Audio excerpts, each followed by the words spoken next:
Hello friends, आप सभी का स्वागत है हमारे अपने YouTube channel special field special study में। यहाँ पे जो भी स्टडी की जाती है वो स्पेशल तरीके से की जाती है। आप लोगों को जैसा कि पता है कि हम लोग इस वीडियो में जो अध्ययन करने वाले हैं वो अध्ययन करने वाले हैं education in the emerging Indian society and school administration. ये सब्जेक्ट है हमारा डीएड स्पेशल एजुकेशन के द्वितीय वर्ष का फर्स्ट थ्योरी पेपर। ये थ्योरी पेपर जो है आपका, ये HI VI और IDD तीनों ट्रेड में ये पेपर पढ़ाया जाता है, यानी कि आपका ये कॉमन पेपर है। तो आप लोग इसमें 1.2 तक कवर कर चुके हैं, जिसमें आप लोगों ने पहला जो सब यूनिट पढ़ा वो शिक्षा के बारे में, उसके उद्देश्य क्या है, उसकी परिभाषा क्या है, उसका अर्थ क्या है, इसके बारे में आप लोगों ने जाना। और सेकेंड यूनिट में आप लोगों ने 21वीं सदी में शिक्षा किस प्रकार से बढ़ी आगे, उसके बारे में आप लोगों ने जाना। अब इस वीडियो में जो हम कवर करने वाले हैं वो है हमारा 1.3 औपचारिक, अनौपचारिक और गैर औपचारिक शिक्षा के बारे में हम जानेंगे। तो मैं आप लोगों को बता दूं कि ये पेपर आप लोगों के लिए काफ़ी ज़्यादा हेल्पफुल रहेगा। अगर आप इसको पढ़ रहे हैं तो आपको भविष्य में अगर कोई भी स्पेशल एजुकेशन से संबंधित अगर आप लोगों को पेपर देना है, या कह लीजिए कोई वैकेंसी आती है उसमें आप फॉर्म अप्लाई करते हैं, आपको उससे रिलेटेड पेपर देने हैं, तो फिर आपके उसमें ये पेपर काफ़ी हेल्पफुल रहेगा। क्योंकि आप जानते ही हैं स्पेशल में आपके ये पेपर जो है कॉमन है, जो कि आपके तीनों ट्रेड के बच्चे इसका अध्ययन करते हैं, और इससे संबंधित क्वेश्चन आपके स्पेशल एजुकेशन में देखने को मिलेगा भी। आपके स्पेशल एजुकेशन में ही नहीं, आपके सामान्य जो शिक्षा है, या कह लीजिए कि जो सामान्य विभाग है आपका, दिव्यांग विभाग छोड़ करके, वहाँ पे भी आपको इससे संबंधित जो क्वेश्चंस हैं वो आपको देखने को मिलते हैं। टेट सीटेट में भी यहाँ से आपके क्वेश्चन देखने को मिलते हैं। तो ये पेपर काफ़ी महत्वपूर्ण है आप लोगों के लिए। और आने वाले समय में, जैसा कि आप लोगों को ज्ञात भी है कि आप लोगों का जो पेपर होने वाला है डीएड का, उसमें तो ये पेपर आपका मोस्ट इम्पॉर्टेंट है। फर्स्ट आपका थ्योरी पेपर सेकेंड ईयर का है, तो फिर आप लोगों को पहले दिन ही इसका पेपर देना होगा। तो चलिए हम इस वीडियो में आज देखते हैं कि औपचारिक शिक्षा क्या है, अनौपचारिक शिक्षा क्या है, और फिर गैर औपचारिक शिक्षा क्या है। इसके बारे में हम अच्छे से जानेंगे, और इससे संबंधित आपके क्वेश्चन कैसे बनते हैं ये भी हम इसमें जानेंगे। आप देख सकते हैं कि औपचारिक, अनौपचारिक और अनौपचारिक शिक्षा के स्वरूप का वर्णन कीजिए। इस प्रकार से भी आपका जो क्वेश्चन है वो बन सकता है। लॉन्ग टाइप में भी पूछ सकता है, शॉर्ट टाइप में भी, वेरी शॉर्ट टाइप में भी, ये तीनों टाइप के क्वेश्चन पूछ सकता है। जैसे आपके वेरी शॉर्ट टाइप क्वेश्चन में भी आपके औपचारिक शिक्षा के बारे में ही केवल पूछ सकता है कि औपचारिक शिक्षा क्या होती है, किन बच्चों को दी जाती है और कैसे दी जाती है। उसके बाद फिर शिक्षा के औपचारिक और अनौपचारिक माध्यमों के लाभ और सीमाओं का उल्लेख कीजिए। इस प्रकार से भी आपका क्वेश्चन बन सकता है।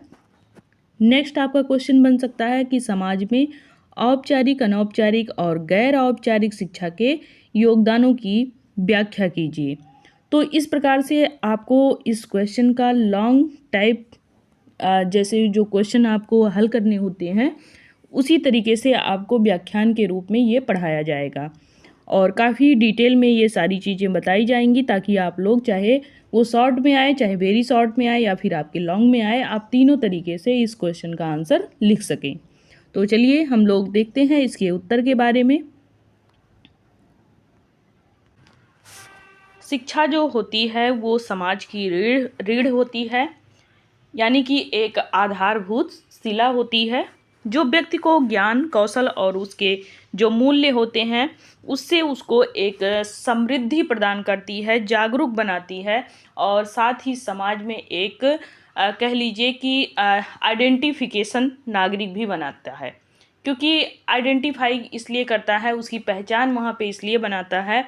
अगर जो भी व्यक्ति शिक्षित होता है तो वो कहीं न कहीं किसी पद के लिए या फिर उसका कुछ लक्ष्य होता है, उसके लिए वो संघर्ष कर रहा होता है और उस संघर्ष से भी लोग उसको उस समाज में जानते हैं। साथ ही साथ अगर वो किसी पद पे पहुँच जाता है तो भी लोग उसको उस पद के नाम से भी उस व्यक्ति को पहचान जाते हैं। तो एक तरीके से वो जागरूक होता है, वो उसमें कौशल होते हैं, ज्ञान होता है। तो अगर ये सारी चीज़ें मौजूद है किसी व्यक्ति में तो वो आपके जो व्यक्ति होगा वो समाज में कोई ना कोई पद रखता होगा, या कह लीजिए कि उस समाज का सम्मानित व्यक्ति होगा। शिक्षा के माध्यम से ही व्यक्ति न केवल स्वयं को सशक्त बनाता है बल्कि समाज के विकास में भी अपना योगदान देता है। शिक्षा के 3 मुख्य स्वरूप होते हैं जिसको हम क्या कह सकते हैं, औपचारिक शिक्षा, अनौपचारिक शिक्षा और गैर औपचारिक शिक्षा। अब इन तीनों को हम कैसे जानेंगे उसके बारे में यहाँ पे बताया गया है। तो सबसे पहले हम जो बात करेंगे वो औपचारिक शिक्षा का स्वरूप क्या है, उद्देश्य क्या है और उसके प्रभाव क्या हैं, इसके बारे में हम जानेंगे।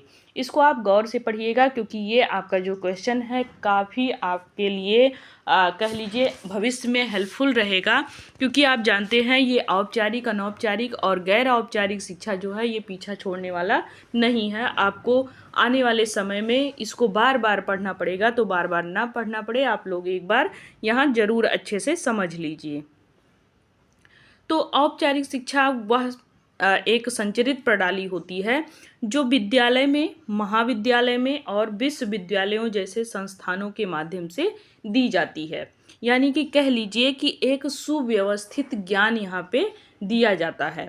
और सुव्यवस्थित ज्ञान के लिए आप जानते हैं कि सुव्यवस्थित स्थान भी होना ज़रूरी है, क्योंकि जब आपको कोई ज्ञान दिया जाता है और वो किसी प्लान के तहत दिया जाता है तो उसके पहले ही उसकी कुछ न कुछ जगह डिसाइड की जाती है और उस जगह पे बिठा करके आपको ज्ञान दिया जाता है। तो औपचारिक शिक्षा का मतलब ही आप ये समझ लीजिए कि जो बच्चे विद्यालय में जा कर के शिक्षा ग्रहण करते हैं या फिर महाविद्यालय, कॉलेज में जा कर के या किसी संस्था में जाते हैं, किसी संगठन में जा कर के अगर वो शिक्षा ग्रहण कर रहे हैं तो वो औपचारिक शिक्षा के अंतर्गत आएगा। या फिर अपने नॉर्मल भाषा में आप ये भी जान सकते हैं कि जो औपचारिक शिक्षा होती है वो घर से बाहर दी जाती है। इतना आप ध्यान रखेंगे, घर से बाहर का मतलब है कि बच्चा अब विद्यालय जा रहा है, तो इससे आपको ये याद रहेगा।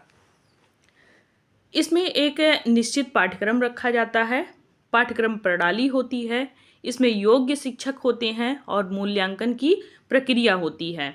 इस प्रकार शिक्षा नियोजित, संगठित और अनुशासित होती है। जैसा कि मैंने आप लोगों को बताया कि एक पहले से प्री प्लान होता है।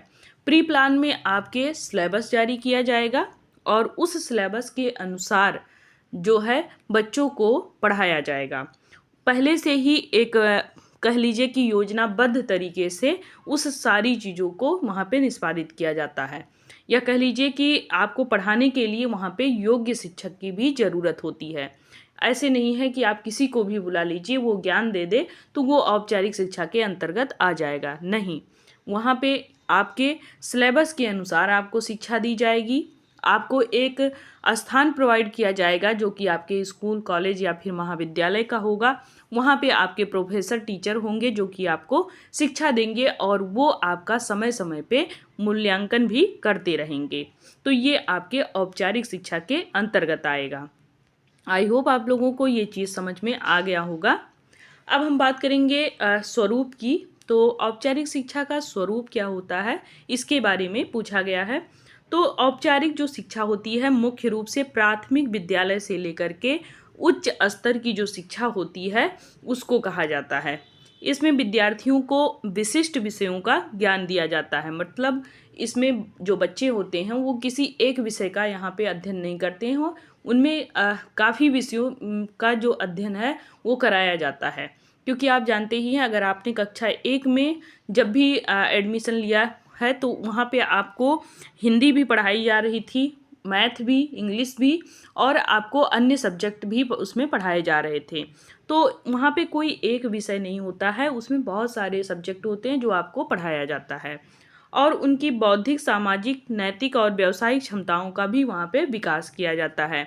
जब आप शुरुआत में पढ़ने के लिए गए होंगे तो उसमें आपके नैतिक शिक्षा भी शामिल था। नैतिक शिक्षा में आपको वहाँ पे ऐसी कहानियाँ दी जाती थी जिनसे बच्चों के अंदर आदर्श पैदा हो।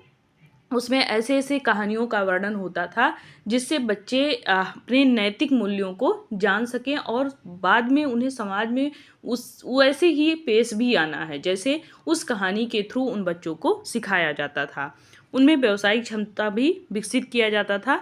यह शिक्षा प्रणाली सरकारों द्वारा मान्यता प्राप्त होती थी और इसका जो उद्देश्य होता था वो विद्यार्थियों को प्रमाण पत्र, डिग्री या डिप्लोमा प्रदान करना होता था। आप जानते हैं कि जब आप पढ़ रहे थे, कक्षा 8 में पहुँचे तो आपको मार्कशीट मिली, फिर उसके बाद आप 10 में पहुँचे, 10 का आपने बोर्ड एग्ज़ाम दिया तो उसका भी आपको मार्कशीट मिला। फिर आप 12th किए, फिर आप ऐसे इंटर किए तो उसका भी कहीं न कहीं प्रमाण पत्र आप लोगों को मिला हुआ है। डिग्री लिए, आप डिप्लोमा किए, ये सारी चीज़ें क्या हैं? ये किसी कॉलेज के माध्यम से, किसी विश्वविद्यालय के माध्यम से या फिर आप कह लीजिए विद्यालय के माध्यम से आप शिक्षा ग्रहण करते हुए यहाँ तक पहुँचे हैं। अब हम बात करेंगे उद्देश्य की। उद्देश्य क्या है? तो औपचारिक शिक्षा का जो प्राथमिक उद्देश्य होता है वो व्यक्ति को संगठित और व्यवस्थित ज्ञान प्रदान करना होता है। यह शिक्षा विद्यार्थियों को एक निश्चित अनुशासन, मूल्यों और कार्य कुशलताओं के साथ में प्रशिक्षित करती है ताकि वे अपने करियर और समाज में एक प्रभावी योगदान दे सकें।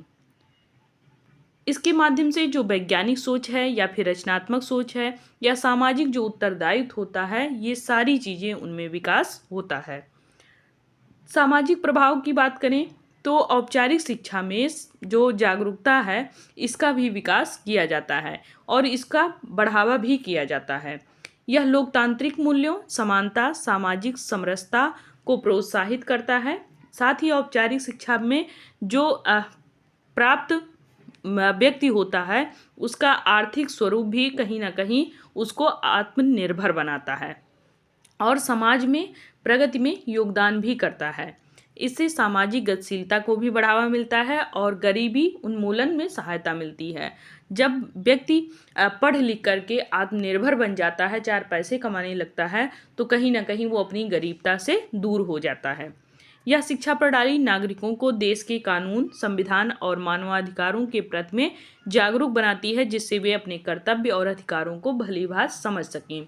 जो व्यक्ति पढ़ा लिखा होता है उसे मालूम होता है कि मुझे क्या कार्य करने चाहिए, क्या नहीं करने चाहिए, मेरे कर्तव्य क्या हैं और मुझे कौन कौन से अधिकार सरकार के द्वारा प्राप्त है और किन अधिकारों का मैं कहाँ पे प्रयोग कर सकता हूँ। ये सारी चीज़ें उस व्यक्ति को पता होती हैं। और ये सब शिक्षा कहाँ दी जाती है? विद्यालय, विश्वविद्यालय या कॉलेजों में। अब हम बात करेंगे औपचारिक शिक्षा का स्वरूप, उद्देश्य और प्रभाव। तो औपचारिक शिक्षा वह शिक्षा है जो औपचारिक विद्यालय प्रणाली से बाहर व्यक्ति के अनुभवों, पर्यावरण और व्यक्तिगत प्रयासों के माध्यम से प्राप्त होती है। यह जीवन भर चलने वाली शिक्षा होती है जो बिना किसी पूर्व नियोजित पाठ्यक्रम, प्रमाण पत्र या संस्थागत ढांचे के होती है। स्वरूप की बात करेंगे तो अनौपचारिक शिक्षा का स्वरूप बहुत व्यापक होता है और लचीला होता है। अब हम बात करेंगे अनौपचारिक जो शिक्षा है ये क्या है, इसको हम अपनी भाषा में जानेंगे। तो औपचारिक जो शिक्षा होती है वो किसी विद्यालय में, किसी कॉलेज में या फिर किसी संस्था में या किसी एक प्रॉपर स्थान पे बिठा करके आपको नहीं दिया जाता है। जैसे कि आप ये कह सकते हैं कि आपको पढ़ाया गया होगा कि प्रथम जो शिक्षिका होती है वो आपकी माँ होती है। तो क्या माँ आपको ले जा करके स्कूल या कॉलेज में या फिर कहीं अन्य ऐसी कोई महत्वपूर्ण स्थान पर आपको बिठा करके वहाँ पे शिक्षा देती है? नहीं। घर में आप उसके साथ में रहते हैं और जहाँ जहाँ माँ जाती है आप वहाँ वहाँ रहते हैं, उसके कार्यों में हाथ बटाते हैं। अगर कोई गलती हो जा रही है तो माँ तुरंत वहाँ पे डांट लगाती है और आपको बताती है या समझाती है, समझा करके आपको वो चीज़ें सिखाती है, तो उससे भी आप वो सारी चीज़ें सीखते हैं। अपने परिवार से आप बहुत कुछ सीखते हैं कि कैसे मुझे करना है, कैसे मुझे लोगों के सामने पेश होना है, कैसे मुझे समाज में जाना है। ये सारी चीज़ें आपको घर से भी सीखने को मिलती हैं। तो ये किसी प्रॉपर स्थान पे नहीं मिलती हैं कि आप प्रॉपर एक जगह पे बैठेंगे, वहाँ पे आप शिक्षा इसको ग्रहण करेंगे। नहीं, आप जब बाहर निकलेंगे, आप समाज में पहुँचेंगे तो समाज में भी कभी-कभी आप कुछ ऐसी गलतियाँ कर देते हैं, जो कि समाज के लोग आपको वहाँ पे टोक देते हैं और आप उस चीज़ को सीख जाते हैं, दोबारा से फिर वो गलती नहीं करते हैं। तो ये आपने वहाँ पे सीखा, उसका ज्ञान आपने प्राप्त किया, तो ये किसी प्रॉपर जगह पे बैठ के आपने नहीं किया है। वो आपने समाज में निकले, आपका पर्यावरण था, आपका समाज था, आप वहाँ पे उस चीज़ को सीखे या फिर कह लीजिए आप घर पे वो सारी चीज़ें सीखे अपने परिवार के साथ में या फिर अपनी माँ से। तो ये शिक्षा आपको जगह-जगह दी जाती है। ऐसा नहीं है कि आपके लिए कोई समय निश्चित किया जा रहा है। नहीं, आपको सुबह 10 बजे स्कूल पहुँच जाना है, शाम को 4 बजे जाना है छुट्टी के बाद ही। तो ऐसा कुछ नहीं है। ये जब भी आपको आवश्यकता पड़ी, जब भी सामने वाले को लगा कि आप ये कार्य नहीं कर पा रहे हैं, तभी वो आपको ज्ञान दे देता है और आप उससे सीख जाते हैं। तो ये आपकी ही भाषा में मैंने अनौपचारिक शिक्षा बताने का प्रयास किया है कि किसी ऐसे जगह पर नहीं दिया जाता है, ना ही इसका कोई पाठ्यक्रम होता है कि नहीं इसका एक पूरा सरकार के द्वारा सिलेबस आएगा और उस सिलेबस के अनुसार आपको ये सारी चीज़ें बताई जाएँगी कि उठना कैसे है, बैठना कैसे है, दूसरों के सामने आपको कैसे पेश आना है और घर में मेहमान आ जाएँ तो उनके साथ में कैसे पेश आना है। नहीं, ये सारी चीज़ों के लिए सिलेबस तैयार नहीं होता है। सिलेबस आपका कह लीजिए कि तत्काल ही तैयार हो जाता है और आप उसको तत्काल ही फॉलो करते हैं। तो मतलब आपको जो कह दिया गया प्रेजेंट टाइम आपको वो करना है और आप उसी से फिर सीखते भी हैं। तो पूर्व नियोजित कोई पाठ्यक्रम नहीं होता, ना ही इसका कोई आपको प्रमाण पत्र मिलता है कि नहीं आपने अब इतना घर में सब कुछ सीख लिया है, इसका ये डिग्री है, इसका ये सर्टिफिकेट है। ऐसा कुछ भी नहीं होता है। अब हम बात करेंगे इसके स्वरूप की। तो अनौपचारिक शिक्षा बहुत ही व्यापक होता है क्योंकि आप जानते ही हैं इसका कोई कार्य स्थल नहीं होता है, कोई जगह नहीं होती है जहाँ पे बिठा करके आपको ये शिक्षा दी जाए, उसका कोई सिलेबस तैयार हो कि नहीं इतने से इतना ही इसका सिलेबस है। तो ये आपको व्यक्ति जो होगा उसके परिवार के द्वारा, समाज के द्वारा, मित्रों के द्वारा, मीडिया के द्वारा, डिजिटल जितने भी प्लेटफॉर्म हैं या फिर चर्चाओं के द्वारा, संस्कृत जो कार्यक्रम चलाए जाते हैं, सांस्कृतिक कार्यक्रम या फिर वो अपने जीवन के जो अनुभव होते हैं उसके माध्यम से सारी चीज़ें जानता है, सारा ज्ञान प्राप्त करता है। उसको अलग से कहीं भी कोई भी सिलेबस फॉलो नहीं करना होता है। अनौपचारिक जो शिक्षा होती है ये जो इसका रूप है वो ज्ञान का आदान प्रदान करना होता है और जो व्यक्ति की दैनिक आवश्यकताओं को या फिर जिज्ञासाओं पर उसके आधारित होता है। अब हम बात करेंगे इसके उद्देश्य की। तो अनौपचारिक शिक्षा जो है इसका मुख्य उद्देश्य ये होता है कि व्यक्ति के सामान्य ज्ञान, व्यवहारिक कौशल और जीवन कौशल का विकास किस प्रकार से हो, इस पे ये फोकस करता है। यह जो शिक्षा है व्यक्ति को अपने वातावरण के अनुरूप ढालने में सहायता करती है कि आप किसी भी पर्यावरण में जाइए, कोई भी प्रकृति हो वहाँ की, आप उसमें ढल जाइए। यह व्यवहारिक ज्ञान जो होता है वो जीवन में अधिक उपयोगी होता है क्योंकि इससे व्यक्ति सामाजिक संबंधों, नैतिकता और व्यावसायिक कुशलताओं, इसके साथ साथ सामान्य ज्ञान को ये विकसित कर रहा होता है और इसमें ये सारी चीज़ें धीरे धीरे एक परिपक्व स्थान ले लेती हैं। नेक्स्ट पॉइंट है सामाजिक प्रभाव। तो सामाजिक प्रभाव किस प्रकार से अनौपचारिक शिक्षा में देखने को मिलता है। इसमें क्या होता है कि समाज में जो संस्कृति है, परंपरा है, नैतिक जो मूल्य होते हैं उसको बनाए रखने की यहाँ पे आवश्यकता होती है और ये उसमें सहायक होता है अनौपचारिक शिक्षा आपके। यह व्यक्ति को जीवन के विभिन्न क्षेत्रों में उसको आत्मनिर्भर बनाता है और उसके सामाजिक और व्यावसायिक जीवन को भी ये समृद्ध बनाता है। इसके माध्यम से ही समाज में लोगों के बीच बेहतर संवाद होते हैं, परस्पर सहयोग को बढ़ावा मिलता है और अनौपचारिक शिक्षा की वजह से ही समाज में लोक कथाओं, पारंपरिक ज्ञान, हस्तकला, संगीत, पाक कला और लोक संस्कृति का संरक्षण संभव होता है। यह व्यक्ति के त्वरित समस्या समाधान कौशल और आलोचनात्मक सोच को बढ़ाने में भी सहायक होती है। या ये कह लीजिए कि अनौपचारिक जो शिक्षा है वो कभी कभी आपको अनपढ़ लोगों में भी बेहतर तरीके से देखने को मिलती है। जैसे कि जो व्यक्ति कभी भी जा कर के विद्यालयी ज्ञान नहीं लिया है, तो वो भी बहुत अच्छे से अपने कह लीजिए बुद्धिमत्ता को उपयोग करते हुए वो अपना जीवन यापन कर रहा होता है। बहुत से ऐसे लोगों को आप लोगों ने देखा होगा कि वो कम पढ़े लिखे हैं और वो बिल्कुल भी अपना साइन वगैरह तक नहीं बना पाते हैं, फिर भी वो बहुत अच्छे से कार्य कर रहे होते हैं, व्यवसाय में बहुत आगे होते हैं। उनका जो बिजनेस होता है वो दिन पर दिन बढ़ते चला जाता है। एक तरीके से कह लीजिए कि उनका जो दिमाग होता है बहुत ही शार्प होता है, काफ़ी तेज़ी से गति करता है और वो उसको बिजनेस में बहुत आगे तक लेके जाता है। तो ये सारी चीज़ें कैसे होती हैं, वो उसके अनौपचारिक ज्ञान से होती हैं। अब हमारा नेक्स्ट जो टॉपिक है वो है गैर औपचारिक शिक्षा का स्वरूप। औपचारिक शिक्षा, अनौपचारिक शिक्षा दो आपका है। औपचारिक शिक्षा में आप विद्यालय में जा कर के शिक्षा ग्रहण करते हैं, आप एक सिलेबस पूरा करते हैं, वहाँ पे प्रमाण पत्र मिलते हैं, डिग्री मिलती है। लेकिन अनौपचारिक शिक्षा आप घर पर ही कह लीजिए रह करके ग्रहण करते हैं, या परिवार के द्वारा, समाज के द्वारा आप उस चीज़ उसका ज्ञान लेते हैं, और साथ ही आपके समाज में कोई ऐसा सिलेबस फॉलो नहीं किया जाता है जिसके माध्यम से आप ज्ञान ले रहे हों। उसका कोई डिग्री नहीं होता है, प्रमाण पत्र नहीं होता है उसका कोई भी, वो आपके जीवन पर्यंत कहीं ना कहीं वो ज्ञान चलता रहता है अनौपचारिक शिक्षा में। तो ये दो चीज़ें आपके क्लियर हो गई होंगी।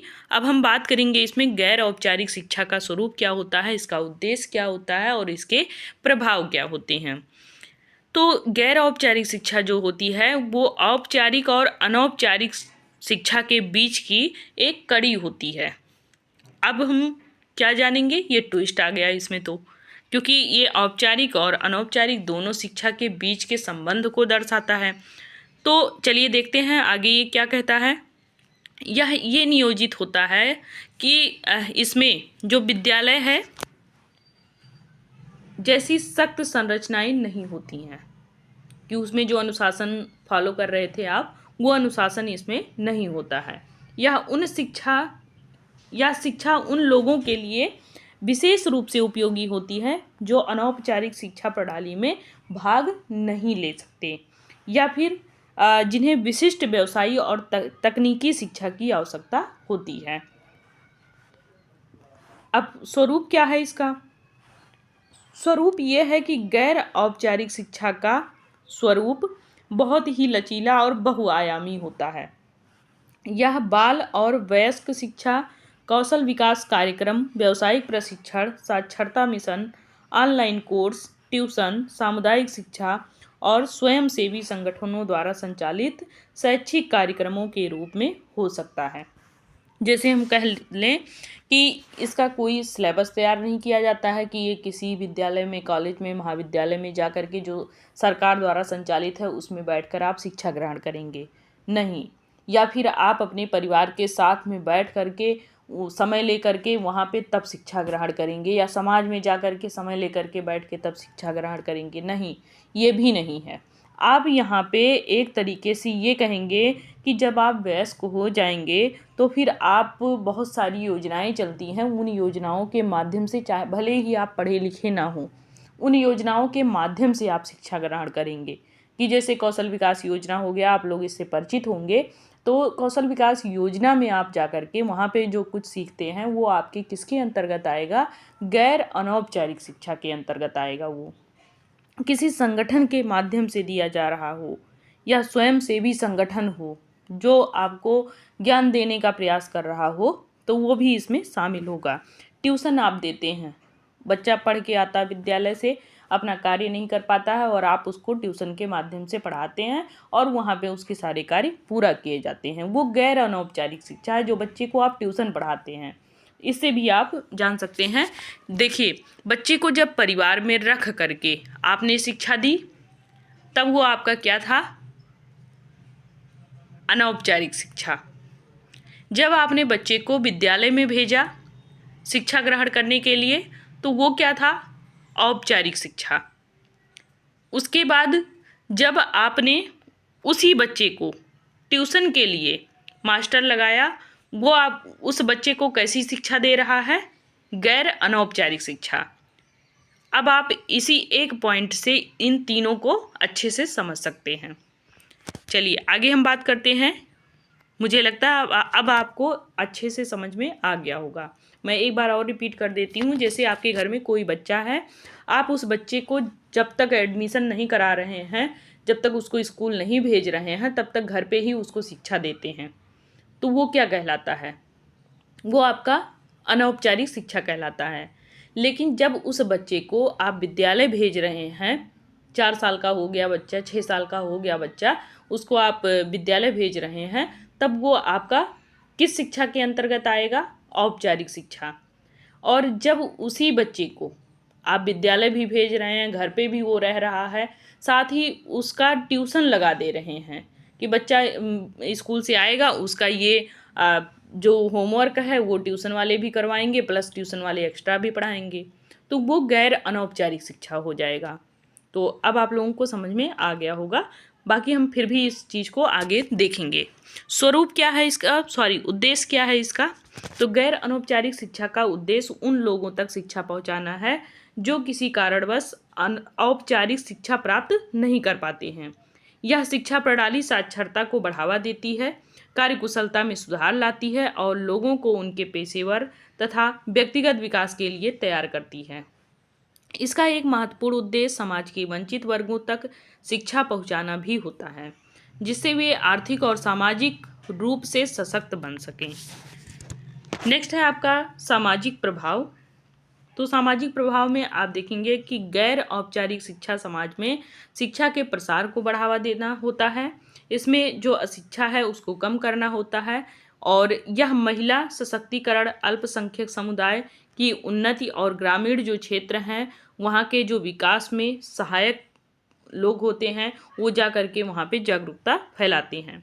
यह शिक्षा प्रणाली बेरोजगारी को कम करने में सहायक होती है, क्योंकि इसके माध्यम से व्यक्ति को व्यावसायिक प्रशिक्षण और कार्यकुशलता विकसित करने का अवसर उनको मिलता है।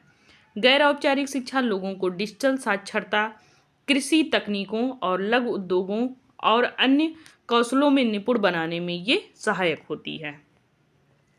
अब हम आगे बात करेंगे औपचारिक और अनौपचारिक जो शिक्षा के लाभ और सीमाएं हैं।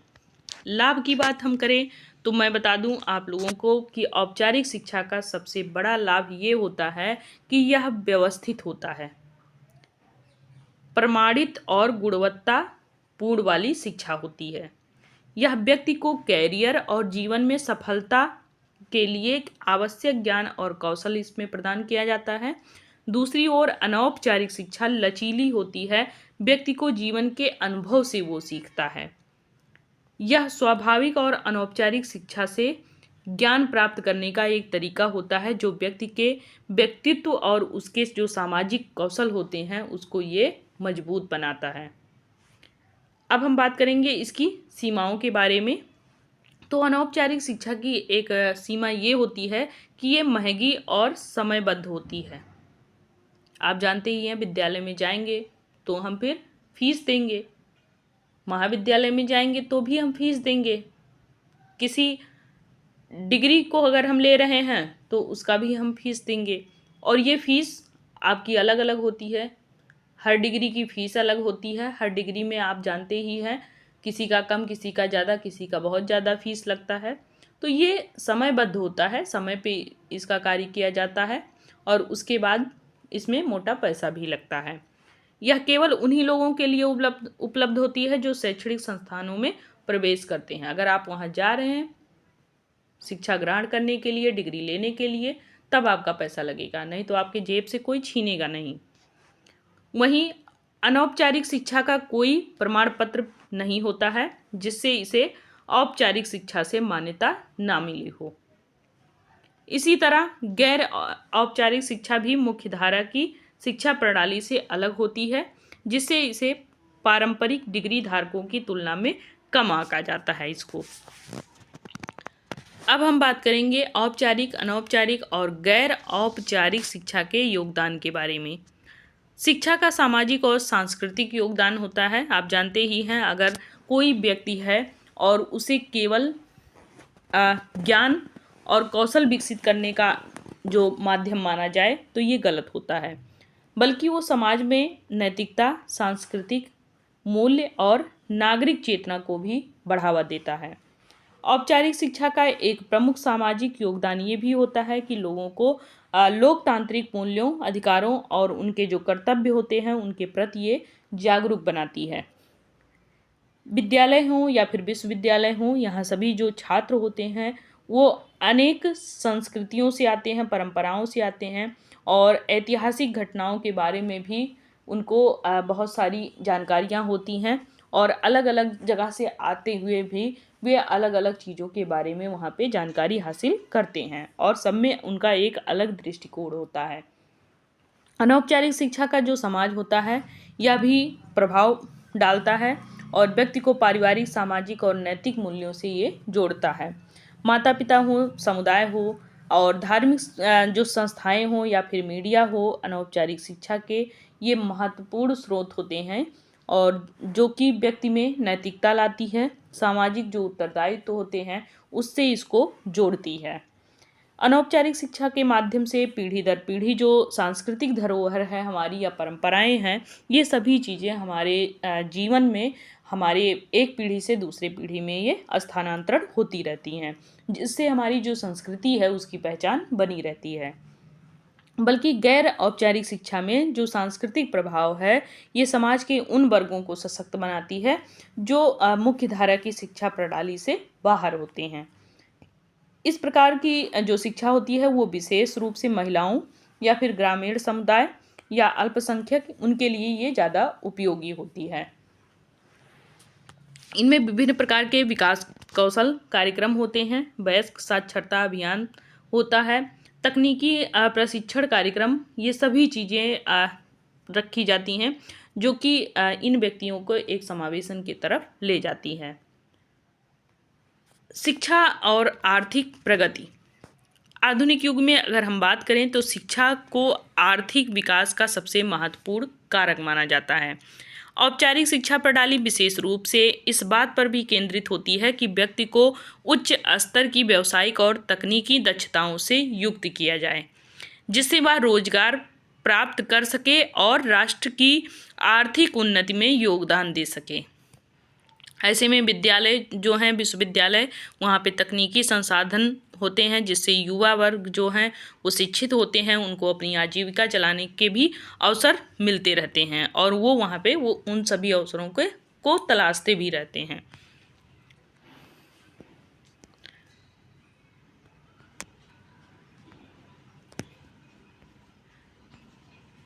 और तो है, आप देख सकते हैं इसमें 4 पॉइंट हैं, बाकी हम बहुत ज़्यादा कुछ नहीं जानेंगे। शिक्षा और तकनीकी प्रगति, जैसा कि आप जानते ही हैं आज के समय में जो टेक्निक्स हैं वो काफ़ी तेज़ी से आगे बढ़ रही हैं। लगभग 21वीं सदी में ही विज्ञान प्रौद्योगिकी और इस कह लीजिए अनेक उपलब्धियां यहाँ पे वो हासिल करने लगा था और तब से लेकर के अब तक में बहुत ज़्यादा परिवर्तन हो चुके हैं और ये सारी चीज़ें औपचारिक, अनौपचारिक और गैर औपचारिक तीनों तरीके से हमारे ऊपर प्रभाव डालती हैं। चौथा हमारा है शिक्षा और पर्यावरणीय जागरूकता। और इस समय में आप जानते हैं कि पर्यावरण के प्रति अगर हम सचेत नहीं होंगे तो भविष्य में हमें कहीं ना कहीं भुगतान करना पड़ेगा। तो हमें जैव विविधता, जलवायु परिवर्तन, पर्यावरण जो नीतियां हैं, इन सभी के बारे में एक बार कह लीजिए कि जागरूक होना चाहिए ताकि भविष्य में हमें किसी भी प्रकार के संकट का सामना ना करना पड़े। तो ये था आपका, इसमें शिक्षा और महिला सशक्तिकरण भी है। आप जानते ही हैं महिला सशक्तिकरण पर भी काफ़ी बातें की जाती हैं। महिलाओं को आत्मनिर्भर बनाने के लिए बहुत सारे कार्यक्रम चलाए जाते हैं, बहुत सारे जो योजनाएं होती हैं उन योजनाओं को पूर्ण किया जाता है ताकि महिलाएं आत्मनिर्भर बन सकें, उनमें अंधविश्वास न पल पाए। छठा है हमारा शिक्षा और सामाजिक समरसता। तो अगर लोगों में शिक्षा है तो वो फिर समाज में एक तरीके से घुल मिल जाते हैं, समाज के तौर तरीके जानते हैं, समाज में किसी भी प्रकार के ऐसे कार्य नहीं करते हैं जो समाज की जो नियम है वो उसको वो तोड़ें। तो आपका डिजिटल क्रांति, इस टाइम पे आप जान ही रहे हैं, जो भी शिक्षा दी जा रही है वो डिजिटल के माध्यम से दी जा रही है। ऑनलाइन शिक्षण प्रक्रिया चल रही है, डिजिटल पुस्तकालय हो गए हैं, ई लर्निंग प्लेटफॉर्म हो गया है, स्मार्ट क्लासरूम हो गया है। ये सभी जो टेक्निक हैं वो कहीं ना कहीं शिक्षा को सुलभ और प्रभावी बना रहे हैं। तो इसी के साथ में हमारा ये औपचारिक, अनौपचारिक और गैर औपचारिक शिक्षा यहीं पे समाप्त होता है। मुझे आशा है कि आप लोगों को बेहतर तरीके से ये चीज़ें समझ में आई होंगी। तीन की तीनों चीज़ों में आपको बस इतना ही याद रखना है अपने जीवन से रिलेट करके कि बच्चा जब घर पे शिक्षा ग्रहण कर रहा होता है शुरुआती दिनों में, तो फिर वो अनौपचारिक शिक्षा में होता है, और जब वो विद्यालय जाता है तो वो औपचारिक शिक्षा में होता है। और फिर जब उसी बच्चे को कोई आपके जो टीचर्स होते हैं जो कि ट्यूशन देने आते हैं, तो वो आपके गैर अनौपचारिक शिक्षा में आता है। तो यहीं पे ये समाप्त होता है। और कहीं भी आप लोगों को समस्या है समझने में, कोई टॉपिक नहीं समझ में आ रहा है, तो आप कमेंट बॉक्स में लिखिएगा, आपके उस प्रश्न पर ध्यान दिया जाएगा। बाकी आप लोगों को वीडियो अच्छी लग रही हो तो कृपया करके आप लोग वीडियो ज़रूर देखा करिए। इससे क्या होगा कि मुझे भी कहीं ना कहीं प्रेरणा मिलेगी या आप लोगों के लिए मैं भी काम करूं, और ज़्यादा से ज़्यादा टॉपिक मैं आप लोगों के कवर करवा दूं। लेकिन आप लोग अगर वीडियो नहीं देखते हैं तो मुझे भी बुरा लगता है थोड़ा सा। चलिए कोई बात नहीं, आपका काम है वो।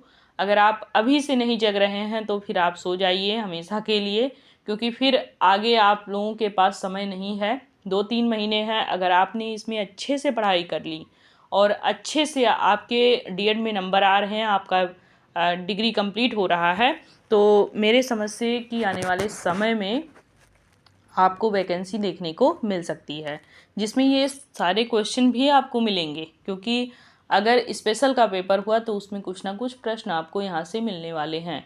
अगर आपने नहीं पढ़ा तो फिर आप बहुत कुछ खोएंगे। तो इसलिए आप लोग अपने पढ़ाई के प्रति सजग रहें। तब तक के लिए बहुत बहुत धन्यवाद। वीडियो कैसा लगा कमेंट बॉक्स में ज़रूर बताइएगा। तब तक के लिए अगर आपने चैनल सब्सक्राइब नहीं किया है तो चैनल को सब्सक्राइब कर लें। आपको रोज़ाना 6 बजे वीडियो आपको मिल जाएगी। Bye bye, take care.